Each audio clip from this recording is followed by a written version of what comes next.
Did you know that over 70% of the home sales that were done last year were done by an agent on a team? That is an interesting statistic, and it's one that we dive into even more with our podcast guest, Erin Ethridge, on today's episode. She talks all things team building. She shares some of the stories from her over 20 years selling real estate. It's a fun episode. You're going to want to listen.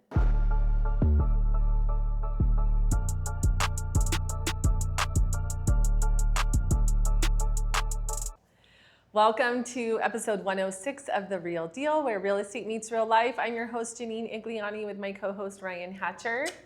Our guest today is Erin Ethridge. She's been a licensed realtor and associate broker for over 20 years. Yeah. That's crazy.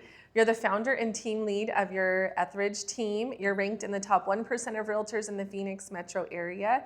And you've been named East Valley Homeowner Team of the Year for 3 years and recognized among the top 10 teams in Arizona and top 250 nationwide. Oh my gosh. Stop. That's awesome. Thank you. Thanks for being with us. Yeah, this will be fun. I was telling the team, I'm so excited. I love boss ladies, right? That are just doing it and doing it well. And you're a colleague that I super respect. So this will be really fun. Yay. Well, I'm excited. Yeah. So thanks for having me. We want to know your story. Tell us, where did you grow up, and then how did you get into real estate? Totally. So I grew up in a small town in Princeton, Minnesota. Ooh, small? 3,000 people. Okay. So small. enough, right? And then I went to Concordia College up in Fargo, North Dakota, Moorhead, Minnesota. And then I got my master's degree down at U of A. Okay. And I was never going to go back to the snow. Yeah. And my parents were helping me buy my first house when I was in college down there. Because then I was like, sweet, I'll rent out the rooms to some buddies. So that's how that happened. Yeah. And so it was a older realtor, probably sold 2 or 3 a year, kind of a thing. I was so much smarter and so much better. I basically helped her complete that deal. And so I'm like, if this lady as a college kid just made this much money off of, I'm just gonna go get my license. And Dad's like, yeah, that will help us buy some of these other rental properties too. I'm like, okay. So then I got it that next week. I just took the 5-day crash course and took care of it. And the rest is history. Wow. 26 glorious years. It's 26 years. That's crazy. You have seen a variety of markets. Yeah. You've seen our industry change. Talk about that. Because 2008 was a crazy time, right? And then COVID was crazy. The last couple years have been very, very challenging. Yeah, it's so weird saying that we haven't had a normal market in a hot minute, right? I really don't feel, even though people are saying this is a normal market, I am here to tell you that these past 2 years was the weirdest, hardest for buyers, sellers, agents. I literally had to train other agents how they had to talk to their client, and I was just I've been managing everybody. So I think the last 2 years have been, I would say, even more difficult than the crash, to be honest. Yeah, so I agree. I was a 25-year-old kid, making $1 million a year selling real estate. So dumb. And then it was it was almost like a rug got pulled. I mean, one by one, I just had people calling me saying that they need me to help them short sell their house, or it was going to foreclosure, or what. I'm like, what's happening? Yeah. It was so weird. Yeah. And then remember that no one could get a loan, not even a doctor, not a lawyer. Crazy. So then I had to switch entirely. I think that's one of the best things about it's, you can only survive in real estate if you're open to change. Yes. Because it's constant. It really is constant. So then I had to switch working with investors. So I was one of the few females down at the courthouse steps, working with the good old boys, paying them off of you don't bid on this one so that I can get one deal. And I was only getting paid $1,000 per deal, just hoping I could make enough for my mortgage payments. Yeah. So it was a good time. Yeah. That is so good though, because I think any successful realtor has those moments where they really struggled and they had to figure it out. Yeah. And then you learn, and it makes you so much better going forward, right? Yeah. I truly mean that. any of the realtors that I respect, they have like these moments where they were like, I was down in the dumps. Like it was tough, right? Totally. I mean, I went from making almost $1 million a year to less than $50,000 a year. Cause remember, I was only getting $1,000 for every deal I could get. Right. So I actually had to go back to bartending and serving just to kind of supplement that income during that time. I have never felt more, I don't know if it's embarrassment, but it's like when you have like a guy or like a manager of the restaurant, like who makes maybe 50 grand a year, like trying to poo poo and boss you around. You're like, you don't know who I am. Yeah. It was just a time, right? But it's also okay because it was only a time. Yeah, totally. You know, and I love, and this is one of the things I try to teach my kids is like, do what you have to do. Like make it happen. Yep.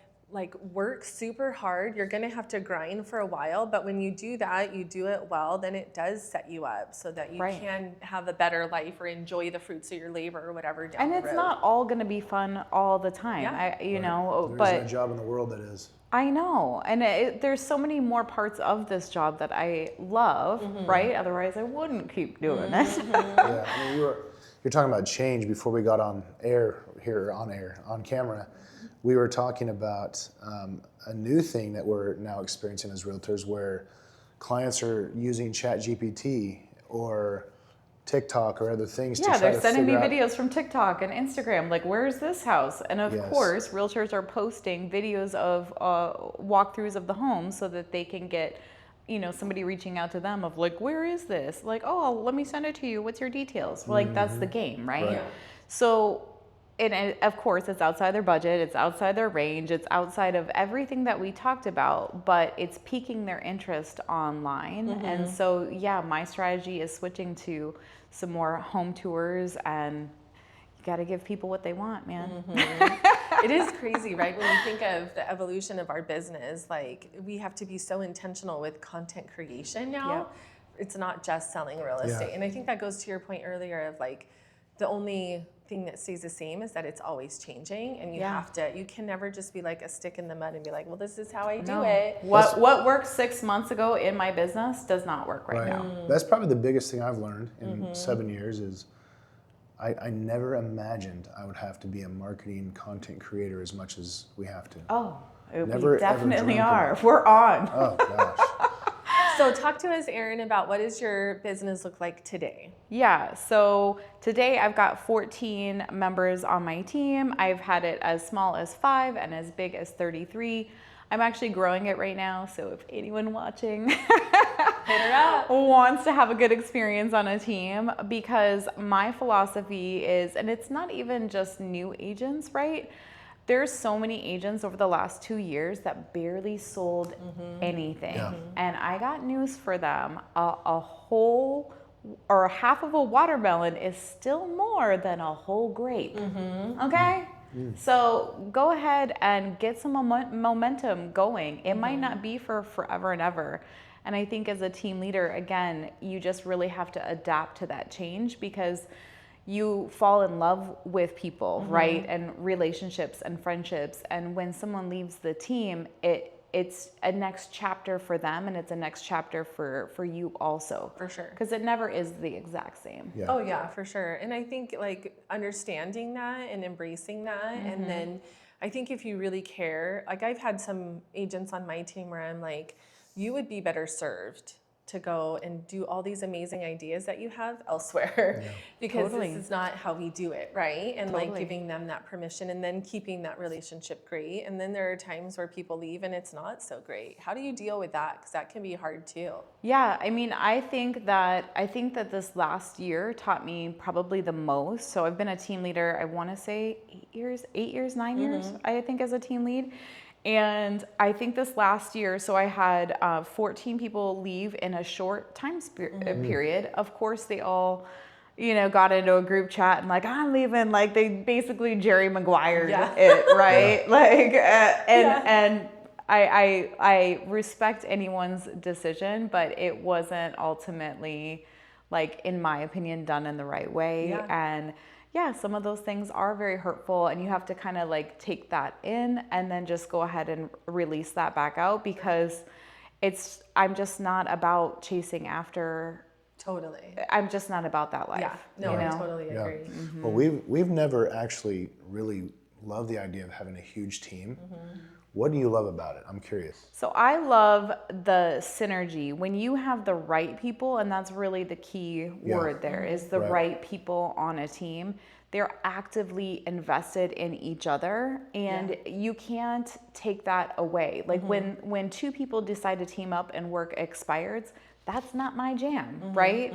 But for two people that decide that it is, and they are just jamming on those, they won't get that just being a solo agent out in the world. They won't have that introduction. They won't have all of the resources and the marketing and the TCs and all the stuff available to them. And I think also for open houses, like we try to plan where 3 open houses with all of our signs are all in the same area, right? Yeah. So it's like, oh my gosh, they're taking over They're the world. everywhere, yeah. We are. Yeah. Just that Unless I'm leverage. over in your direction. That's awesome. But I think too, like the teamwork, right? Not only for people like us, like the competition actually helps drive you because you're looking at what your other team is doing and you're like, well, they're doing that. I can do that, right? It's also like, for me, I know I can be having a bad day and I can come together with a team, we have a team meeting or whatever, and it's like I instantly feel better. Totally. Right? Because it's just that teamwork and that team environment. And then also like we're truly cheering for each other. Like when someone gets a win on the team, like we all celebrate that and we're so excited. And that's like the best feeling ever. Exactly. Like why would you want to do it on your own? Yeah. Well, for me, it's also like, you know, if you go to the gym and you have a personal trainer, I will always work out harder with that personal trainer versus if I'm there like on my own. I'm like, I don't actually have to run that hard. I don't actually have to, you know, like you just start to mentally like make up things. It's not like I'm not doing it, right? But you're always going to compete with the other people on the team, but it's a healthy competition. And to your point, we absolutely celebrate and cheer on any of those. Yeah, so fun. Yeah. So having done it for so long, what would you say today are some of the like guiding principles that lead and drive your business? Like this is how we operate, this is what we do, this is where we don't compromise. I think the biggest thing for me is number one is just being an adult and doing what you said you would, when you said you would, in the way that you said you would. So if someone commits to working an open house for another team member, you're going to show up. I don't care if your car breaks down on the way or whatever. That is now your responsibility to get there in time with an Uber or get another agent to get there. Does that make sense? So I think it is being an adult. I can't spoon feed anyone anymore. But for me as a team leader, all that I'm looking to do is enrich the lives of my team members along with my buyers and sellers. And I want them just to live the life that they've always want to have, and that looks different for everybody. Right? Like who am I? Like I want to make X amount over here. Who am I to judge if somebody wants to make 50 grand a year? Like, okay, you can, like, but there's lots of jobs that pay that, right? So it's a hard one to only choose to make that, but by all means. Yeah, no, totally. Yeah. And then when it comes to your clients, like what would you say, because you're not just leading a team, but you're helping buyers and sellers. What would you say are some of the like core principles that you adhere to when taking care of your clients? I think for taking care of clients, I really follow ninja selling as a whole, and that's staying in flow with people. We have lots of different events like you do, right? And then I send out 2 note cards every single day without fail because there's so many people that touch my life, and it's really just an authentic, like, I'm glad I know you, or I'm proud of you, or... I love that. So handwritten note card? That's cool. So it's Yeah. like a non-negotiable, huh? Yeah, that's a non-negotiable for me and my team members because firstly, nobody gets real mail. Right. Nobody gets real mail. Or handwritten. Or handwritten. And it's just an authentic, like there's no business cards. There's no, I don't do it on printed, you know It's what not I'm branded. saying? It's not branded. It's just a like, hey, Yeah. I think you're awesome, and here's why, I right? love that. That is cool. So I would say following ninja selling and just staying in flow with people, because not everybody buys or sells. I just want to be the person that they come to for resources of like, hey, who do you know is a plumber, window washer? Like, who are you recommending? Yeah. Right. But then also we're more of that local guide now, right? Of like, hey, we finally got a date night booked. Like, would you go to this place or this place? Right. Yeah. Like, people really want, because we're out in the community every single day, they really want our feedback on that. Well, and also, like, if we were just pushing real estate all the time, like, we would have no friends. Boring. Right? Yeah. Like, so not interested. No. But and it's like that, I think about that with any influencer. Like, we're probably, I don't know, maybe you do this, but like I love like my female influencers that like show me their outfits and all of that. But if that's all they showed me, like I would get bored. Like it's fun when they mix in their personal life and you feel like you can get to know them and the kind of person that they are, or like who their husband is or what I just love that kind of stuff, right? Because we're a whole person.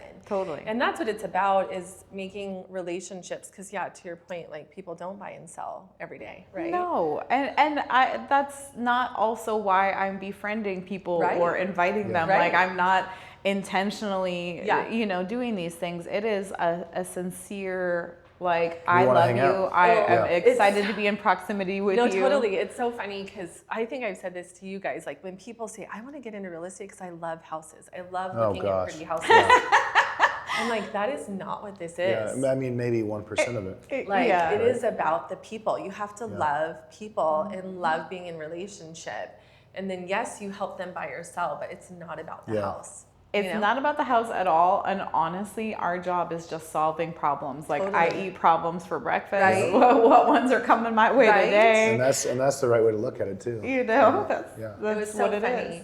I had, we were closing and my clients were like getting ready to pack and move. And literally, I think we were like 4 days away from closing. And he calls me, Janine, like, I need you to come over. I'm like, oh gosh, what's happening, right? And there was water in their garage and they like couldn't figure out where it was coming from. And so I'm like trying to investigate this. And then I like brought my husband over and we ended up figuring it out. It was so funny. And I'm like laughing at it afterwards because like I have no idea where water would be coming from in the garage. Excellent. But they saw me as the one who could solve their problem. And I did, right? That's funny. And I love that. And that's good. Right? That's what we get paid to do. Well, I once heard somebody say, he who solves the biggest problems makes the biggest paycheck. Yeah. Or she. Right? And I feel like the client, because of ChatGPT, they're expecting more of us, and they should. Right? Like, unfortunately, we still live in a world where some realtors will just put somebody on a drip and like, oh, let me know when you want to go see something. Like, come on, man. Like, you got to actually go to work for somebody and like, hey, I'm out house shopping.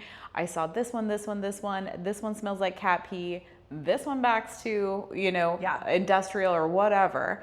And I really think we need to go see these three. Like, what's your schedule like, right? Like, actually going to work for people without them straight up saying, like, go to work for me. Right. No, I totally agree. And I think that's where you're starting to see, I think, bigger now, because it's becoming more obvious, the ones that are doing that and the ones that aren't, and that gap is becoming wider. I think we're going to have a mass exodus in real estate this year. We already saw it, because January dues come, and there was a ton that didn't pay them and left the business, right? But I feel that this year is going to be a defining year in real estate as to if somebody is actually doing the work and the videos and the marketing and all of the things. It will be very clearly divided after this year. We had people that talk to us about entering this industry often, and I almost cringe, to be honest with you, because I know that they have no idea what it really entails and how hard it is. It's hard. Yeah, but let them try. Like, for me, I went back and forth on this for so long because 90% do fail inside the first 2 years. Like, that's our industry stat. That's from National Association of Realtors, right?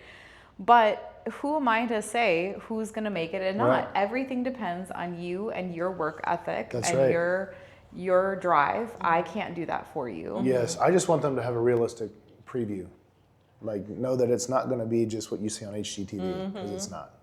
It definitely isn't. But that's also where being a team leader for me, that I think I actually learn more from new agents too of what is working and not working, or what they're bringing in, because they're coming in.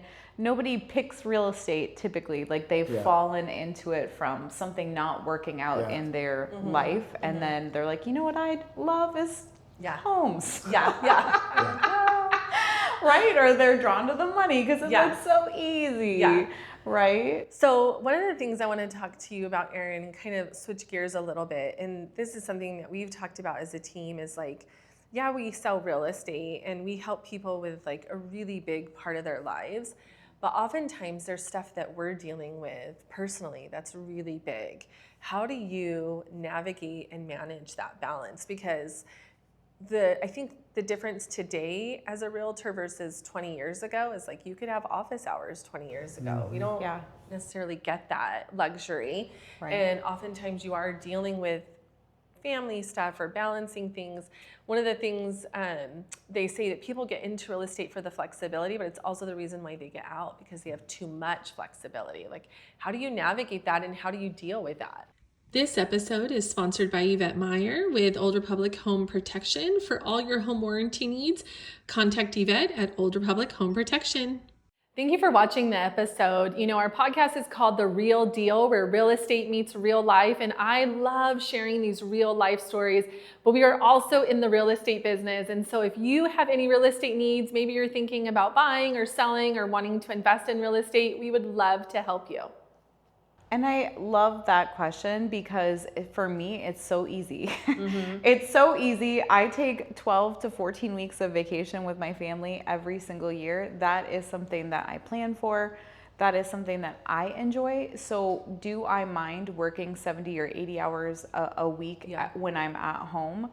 I don't, because for me, I am already getting the schedule and everything that I want. I never miss something at my kids' school, because I can plan around that, right? But I work a lot more hours, but it's all by choice, and I wouldn't have it any other way. There's some people that really do need to turn it off from this time to this time. I'm not saying that everything is an emergency and that I need to respond for sure immediately, because most of the time we've got a 24-hour turn time. Like, isn't that, like, I don't know corporate things, but I think it's like 24 hours or whatever before you usually will get a response, or you know. So not everything deserves to have that same thing, but for us, on my team, we focus a lot on being intentional with our time blocking, and your family always comes first. You have to have that blocked on the calendar first. So you take a week, a month vacation? Do I take a week, a month? Yeah, like 1 week a month vacation. I mean, for instance, like, I went on a Disney cruise for a week, then we went to Disneyland for 5 days. Then Brandon and I are going to Japan for 2 weeks in May. Like, I just have all of these things blocked. That's fantastic. Yeah, and I take every Sunday off. I don't work Sundays. Good. Because you do need to just firstly not. And so what do you do in situations where you have people, like, I do the same thing on Sundays, but there are occasions where I've got a couple that's in town for 3 days and they have to find something. So obviously I'm going to go help them. But of course, firstly I would help them, and then secondly I do have a production partner, Lauren, who does. She is me, essentially. I cloned her, or she cloned me. I don't know. Anyway, she can be wherever I am not when needed. So on all of the inspections or giving keys or house hunting and things like that, I can't be in 2 places at once. But I will always make an exception if that's the case. If somebody flies in, what am I going to do about it? Yeah, and it's not super common for me, but it does happen.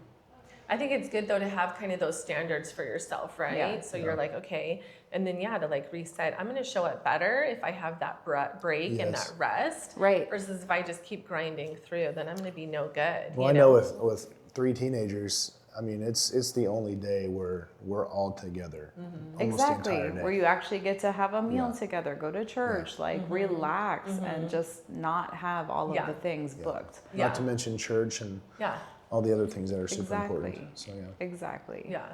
And I think when you've had those, I know for me, those moments where I've compromised on my standards, I've always regretted it. Yeah. And been like, why did I do that? Right? And so it's like, okay, I'm gonna. And I've learned from you sharing those examples. I'm like, okay, I'm not missing a kid's event. Yeah. It's not Well, happening. I have to share this. This was really Yeah. cool. There's no reason to. Right? It's not worth it at the end of the day. We have our big cornhole event coming up, and my daughter also has prom that day, which I was like, oh, that's the gosh. worst.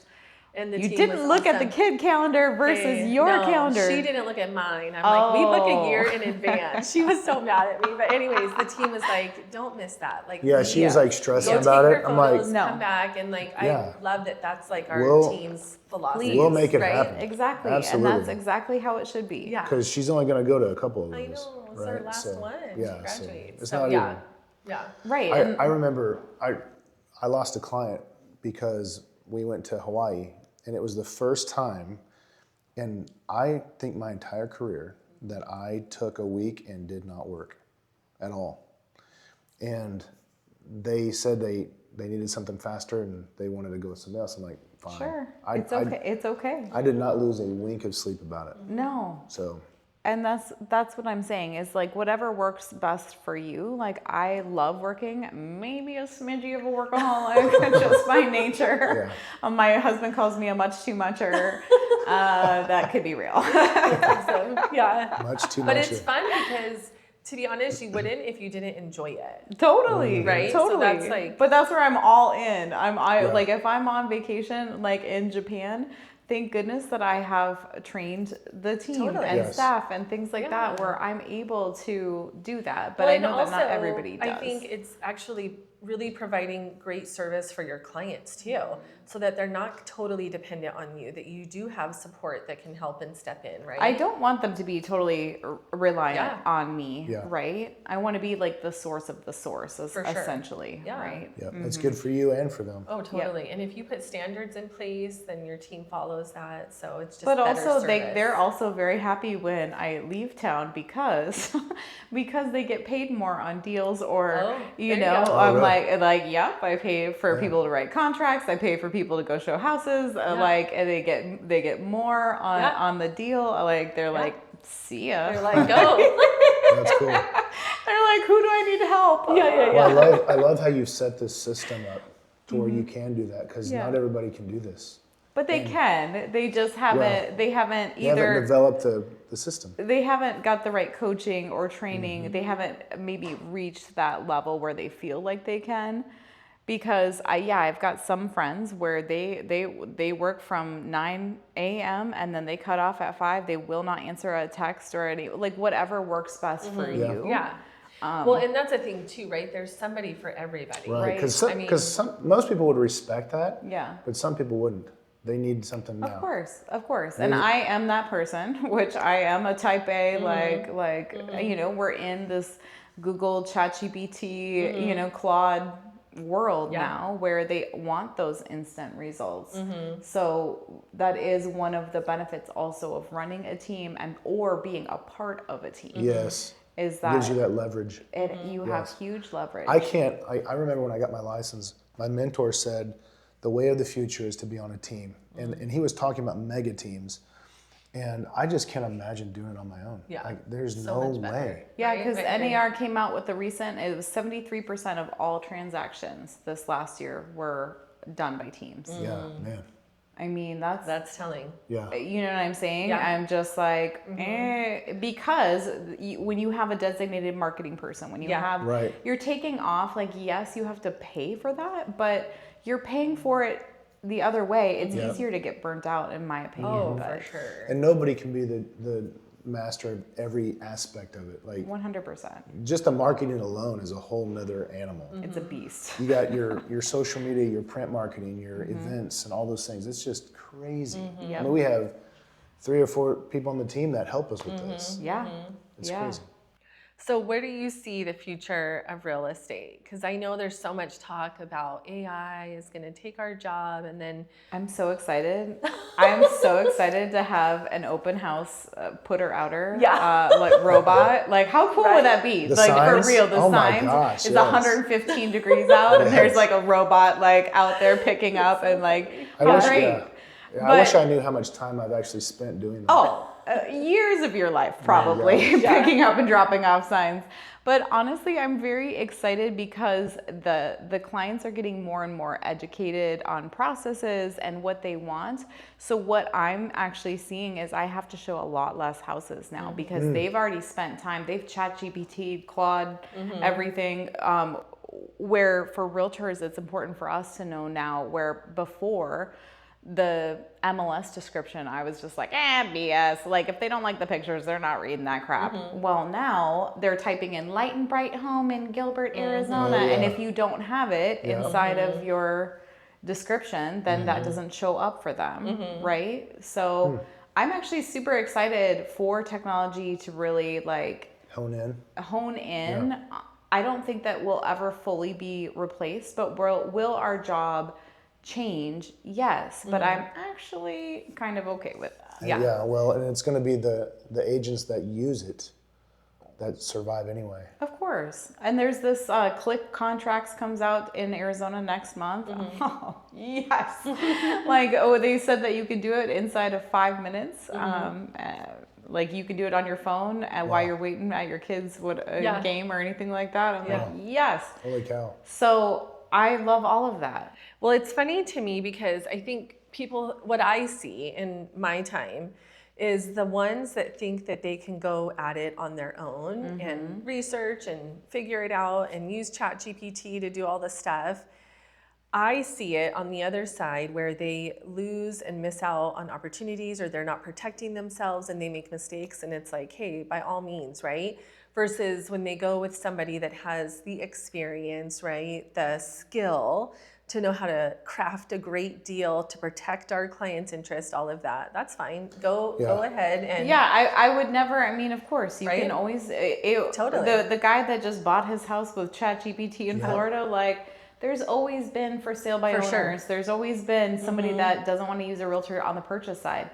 You can. Totally. You've always been able to do that. And if you feel like you got a great deal, by all means. for it. By all means. But we know that there's more to it. 100%. There's so many problems yes. that my clients don't even know about because I've handled them before it even got anywhere on their radar. I liken this to when the market was crazy during COVID, and you could literally put a sign out. It would sell. Oh, immediately. And the seller would be happy. It sold so fast. They're like, yes.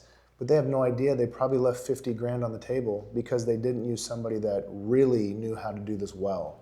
I mean, I would say that's very true because the marketing does matter, and I think negotiations, but it's always like if it goes perfect, like, but it's never how. When was the last time you didn't have to do anything and everything was just a smooth sailing? Like that does not typically happen in our world.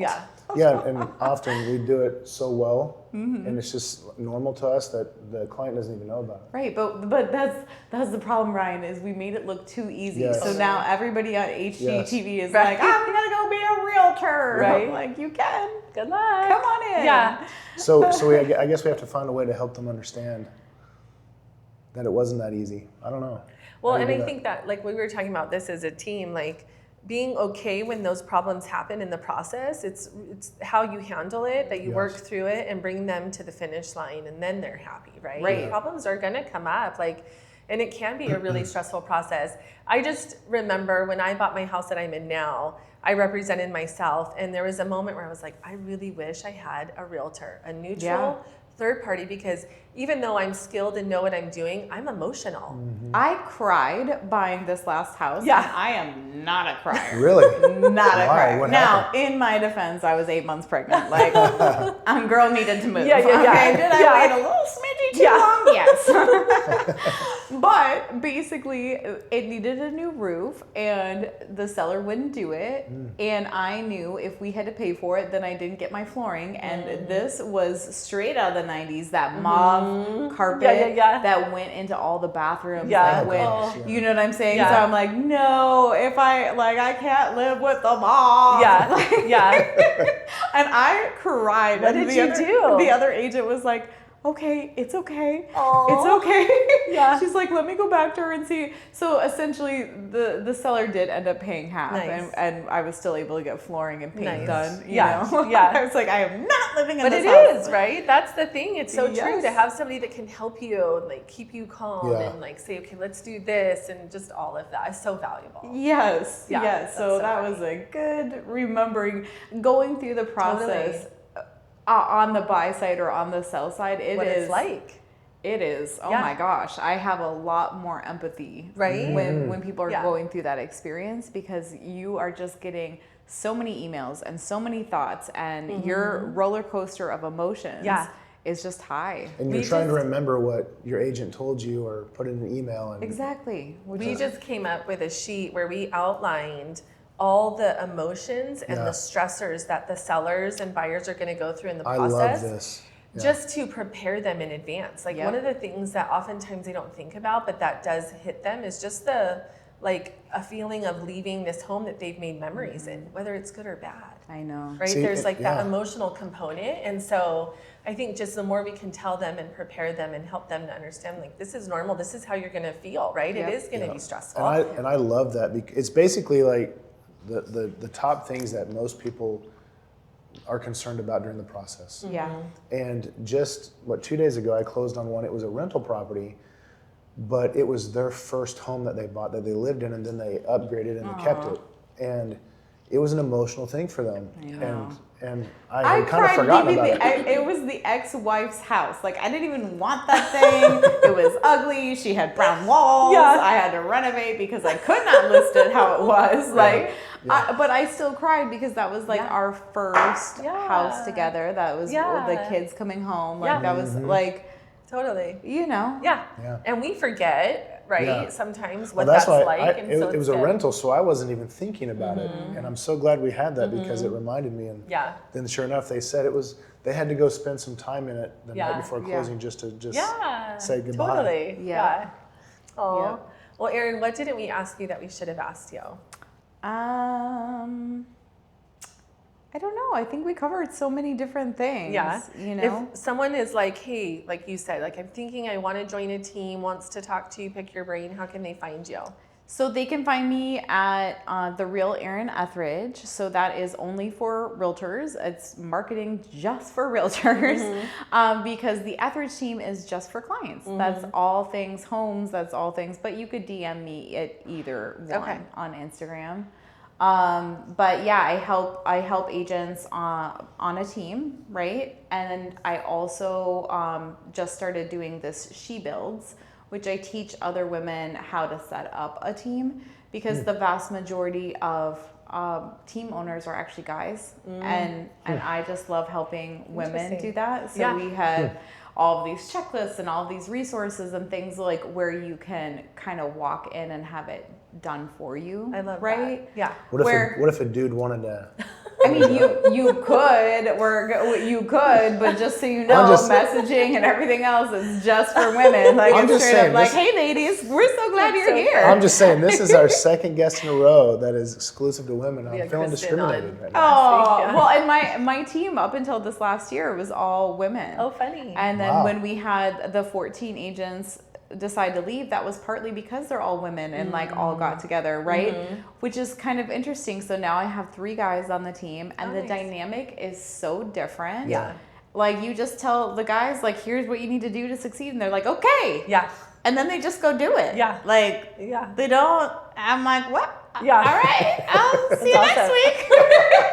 My job here is That's done. awesome. Yeah. So maybe I was missing out on, you know, Yeah. 'cause most of the time, like women are just more emotional, or Yes. they want to work open houses with another Connect, woman, yeah. and they want to, you know, but Which I don't blame them, just from a safety standpoint. correct, but it still eats up, you know, what they should Yeah. be doing. Yeah. So then they're only getting half of what they Yeah. need to Yeah. done. But if they weren't going to do it without somebody, well, then Yeah.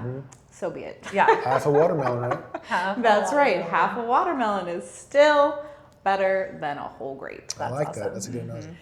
Okay, are you up for our rapid fire speed round Speed of round. questions? Yeah, let's do it. Okay, favorite color, Green. favorite drink, Ooh, Corona. ooh, favorite Yeah. food.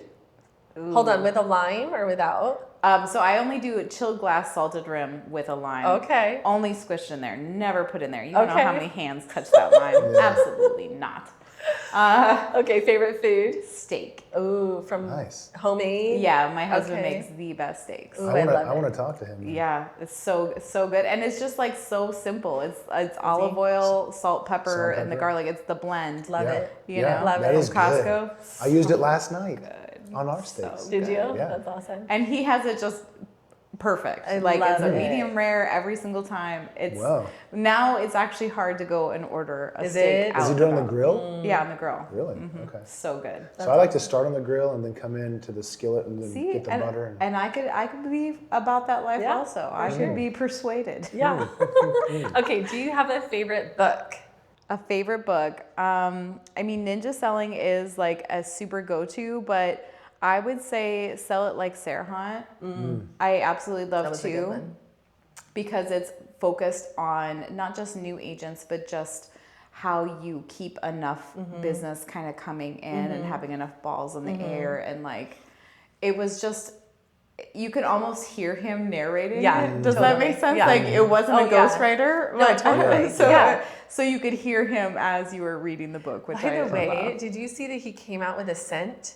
No. Really? He has a new scent, and I thought it was like an April Fool's thing. I was like, is this for real? Like, he did this whole cheesy commercial. It might be, maybe I'm the one that really did get fooled. Maybe it is I don't know. April I haven't Fool's. seen it.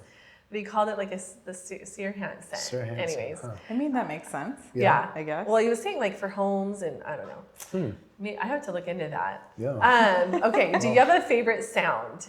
A favorite sound. I mean, I would say like I have to sleep with a fan on. Okay, So like white noise almost. yeah, or like a something? white noise. I'm with you on Even that in the one. winter? Yeah, even in the Same winter, here. or like on the cruise, like having the door open, like you? having the ocean. Okay. Yeah. Do you have a favorite podcast? You know, I fail at listening to podcasts. Like it's like I tune in for like episodes and then I never I'm find the them same ever way. again. I'm the same Okay. way. So my ADD has I kicked want- in, and I I'm want like, the- oh, that was awesome, and then Yeah, give me the Sports Center like top 10. yeah. Funny. So I wish that I did. Yeah. I can't say that I Okay. do at this moment. Okay. Well, actually, I do. It is the real deal. Okay. Hey. It's the Okay. real deal. Tune in here. Yes. There you go. Okay, I'm interested to see what your answer is going to be to this one. A favorite vacation? Oh my gosh. So I've seen all 7 World Wonders. Amazing. Really? Yes. Wow. And see, my husband would kill me if I didn't say Japan because we're going back again. Okay. Because Japan, if you haven't done it, is just that incredible. That's what I've heard. It's really just mind blowing. But you will be ruined Yeah. to go any place Yeah. else because it's that good. Yeah. Wow. Yeah. That's what I've heard. I tried to get my second oldest daughter to do that for her grad trip, but she doesn't want to. We're going. Yeah, to- we're gonna do it for a grad trip Yeah. to another 2 years. So Yeah. every 2 years we're gonna do Yeah. Japan. That's so cool. And we're going back to Thailand for we honeymooned in Thailand. We did the Lantern Yeah, Festival, yeah. you know. So So we're gonna do that fun. this fall. It'll be 10 years married this fall. That's awesome. That's cool. Yeah. Congratulations. Yeah. Okay, last question. What do you want to be known for, Erin? I want to be known as a leader that sees the good in everyone and that I sincerely just want everybody living their best lives, whatever that is for them personally, because again, like I can set the standards of how I do business on the team, but ultimately I allow my agents to create the business that they want to. Does Yeah, that make sense? totally. Like we don't have like, get on the dialer. Yeah. Like, you know. Yeah, I'm the same. Yeah, I love that. That's But not all awesome. team leaders are, right? No, totally. Like there's a lot where you come in and you don't get any leads, you don't get anything until you can convert out of the pond. Yeah, that's awesome. Well, thanks for sharing with us, and thanks for being on our podcast. Thanks for It was having fun. me. Thanks, guys. Cool. Thanks for listening to the Real Deal podcast. Be sure to like and subscribe, and you can follow us on social media at the Home Selling Team AZ.